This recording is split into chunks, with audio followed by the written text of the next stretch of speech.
Welcome to the deep dive. You know, navigating the world of programming choices, it can often feel like you're staring at this huge toolkit, right? Yeah, Just overflowing with options, and you're trying to figure out, okay, which wrench is best for this specific nut I'm trying to turn. totally. It gets overwhelming sometimes. But today, we're hoping to simplify what might seem like a really complex decision, especially when it comes to processing data. Mm-hmm. So our deep dive topic is comparing two pretty fundamental approaches. The traditional for loops and iterators, The classics. exactly, versus the more modern concept of streams. Right.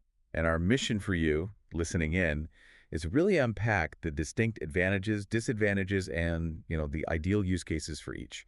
We're drawing insights from our source, loops versus streams, a developer's guide. Yeah, and what's fascinating here, I think, is how these choices, they aren't just about writing code that works. That's like table stakes. They actually profoundly impact readability, maintainability, and importantly, efficiency, especially as your projects start to grow and scale up. Scale is key. Yeah, think of it maybe like this. For loops are sort of like building a custom machine part by hand. You get incredible precision, total control. Okay. Whereas streams, maybe they're more like designing an efficient assembly line. Each station performs one specialized, well-defined step on this continuous flow of components, and each one really excels at a different scale and type of production. Understanding that difference goes way beyond just the syntax itself. That's a great analogy. So let's kick things off by looking at what's probably familiar to so many of us in programming, the for loop and iterators. The old faithfuls? Exactly. They're often the first tools a beginner picks up, right? Especially if you're coming from languages like, say, C or JavaScript. Sure, very procedural. Yeah, they offer that straightforward, step-by-step approach to iteration. Right. It really is like walking through a list, item by item, and doing exactly what you want at each step. Total control. And yeah, that gives you such fine-grained control over the whole process.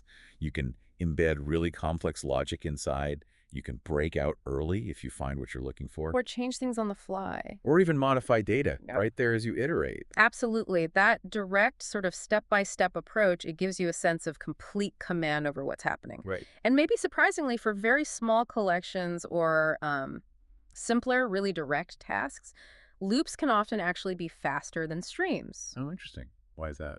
Well, mostly because they avoid the overhead of setting up that whole processing pipeline that streams need. Plus, when you're debugging, that sequential execution often makes it simpler to trace exactly what's happening line by line. You can just step through it. Yeah, that makes sense. Mm. So the precision, the directness, those are clear benefits. But what are the pitfalls? Where does this hands-on approach maybe fall short, pushing developers towards other solutions, especially as tasks get more complex? Right, that's the key question, isn't it? And I think that's where the verbosity really starts to stand out. Verbosity, meaning Meaning just lots of code. Yeah. For common operation like filtering data, transforming elements, collecting results, for loops often require many more lines of code compared to streams. Okay. And this can make the code feel cluttered and, honestly, significantly harder to read and understand at a glance. We've all been there, right? Oh, yeah. Staring at nested loops. Exactly. Staring at a screen full of nested loops, trying to just figure out the actual intent. And because you're manually managing the iteration. Like the counters and stuff. Yeah, incrementing counters, checking the bounds. There's just a higher risk of subtle errors creeping in. The thing off by one errors or incorrect index handling. Which can cause real bugs. Oh, absolutely. Bugs like skipping elements or even, infinite loops. I remember once spending hours debugging an off by one error in a loop. It was processing financial data. Tiny mistake, huge headache. And crucially, with standard loops, there's just no built-in parallelism. If you want to process data in parallel, you're basically venturing into complex, often error-prone manual threading. Which is hard to get right. And really tough to optimize for performance. Ultimately, I think their imperative nature that focus on how to process the data step by step can kind of obscure the core business logic, the what, and that makes the code harder to maintain in the long run. That's a great point about the how versus the what. But okay, what if your task isn't just a simple walk through a list? Yeah. What if you're dealing with, complex transformations and needing to filter and sort efficiently? Right. That sounds like where this different paradigm comes in, streams. So when do streams really shine for a developer? Okay, so streams are definitely a more recent approach, relatively speaking, and they fundamentally change how you think about processing data. How so? Well, they really excel in scenarios involving complex data transformations. Imagine you want to find all the even numbers in a list, then maybe double them, and then sort them. Okay, a multi-step process. Exactly. With streams, these kinds of filtering, mapping, sorting, or aggregating tasks become incredibly concise and, importantly, readable. The code often reads almost like a description of what you want to do. Back to the what, not the how. Precisely. Yeah. Rather than detailing how to iterate and manipulate step by step. So it's about clarity and expressing intent.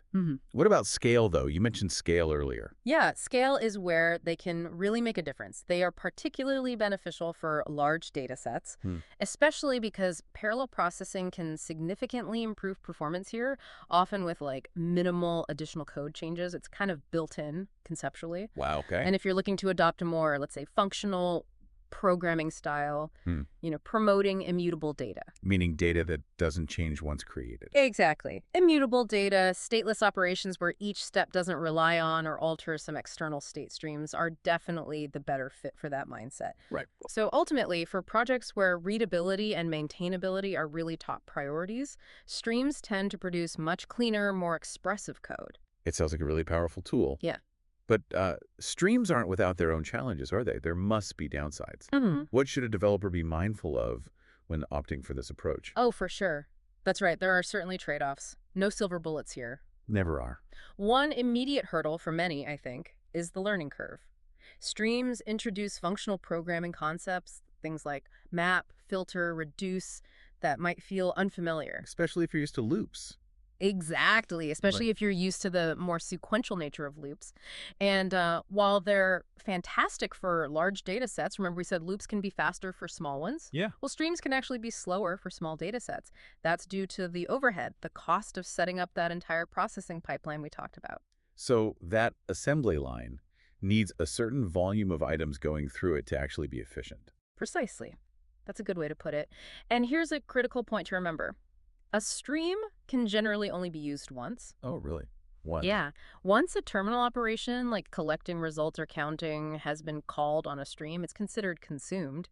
If you need to perform additional operations on the same original data set, you'll need to create a new stream from the source. Okay, that's important to know. Definitely. And lastly, debugging stream pipelines can be, well, a bit trickier compared to loops sometimes. Why is that? Because their intermediate operations, the map filter steps, are often lazy. Lazy. Yeah, lazy meaning they don't actually execute until a final terminal operation is called. So the full flow isn't always immediately obvious when you're stepping through code in a debugger. It doesn't just run top to bottom like a loop. I see. That lazy aspect, it's actually a perfect example of how every design choice has a trade-off, right? Sure. While loops are maybe easier to step through line by line in a simple case, streams require us to adjust our debugging mindset a bit. It really just underscores that every tool has its sweet spot, doesn't it? Absolutely. So, okay, let's try and bring this all together. For someone maybe just starting out or even just trying to decide on a project, what's the practical roadmap? How do you navigate these choices in your own coding journey? Yeah, good question. For a learner, I think the advice is quite practical, really. Start with for loops. Use them for simple tasks. Build the foundation. Exactly. Build that foundational familiarity with iteration itself. Once you're comfortable there, then gradually start exploring streams, especially for those data processing tasks we talked about, filtering, mapping. That's where you'll truly appreciate their conciseness and power, I think. You mentioned caution with parallel streams earlier. What's the biggest gotcha there for someone new to them? Yeah, parallel streams. They are powerful, incredibly so for performance on the right task. But they can introduce really subtle bugs if you don't thoroughly understand the implications. Like what? Mostly around shared mutable state. If your stream operations modify data that's shared across threads, well, you can get into concurrency issues, race conditions, nasty stuff. Okay, so tread carefully. Definitely. I'd say avoid using parallel streams until you're pretty confident in understanding concurrency concepts and potential side effects. Got it. Right. And as you get more advanced, practice combining stream operations. chain them together to simplify complex tasks. It feels really elegant when it works well. Mhm. But always remember you can, and sometimes should, fall back to loops when that really fine-grained control is absolutely needed. Like modifying something outside the loop during iteration. Exactly. Or maybe complex exception handling within the loop body, things that streams make a bit awkward. And finally, maybe the most important practical tip. Yeah. Always, always test performance for your specific use case. Don't just assume. Don't assume. Despite all their other benefits, streams may not always be the fastest option, especially for small data sets or very simple tasks. Profiling your code will tell you the real story. That's such a crucial insight, isn't it? There's rarely a single best tool in programming. Nope.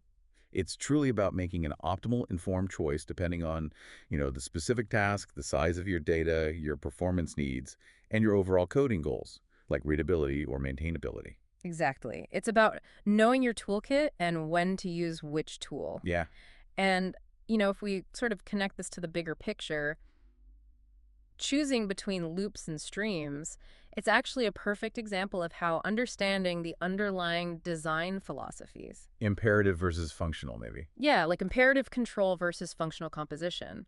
Understanding those philosophies can profoundly impact the clarity, the efficiency, and crucially, the future maintainability of any system you build. It goes deep. It really does. It's not just about syntax. It's almost like the very DNA of your code, how it's structured and how it thinks about problems. So the final thought for you, the listener. I'd say keep exploring these nuances. Don't just learn the syntax of loops or streams. Try to understand the why behind them, the trade-offs. It's really a journey of continuous learning to find the right approach, the right tool for every unique job you encounter.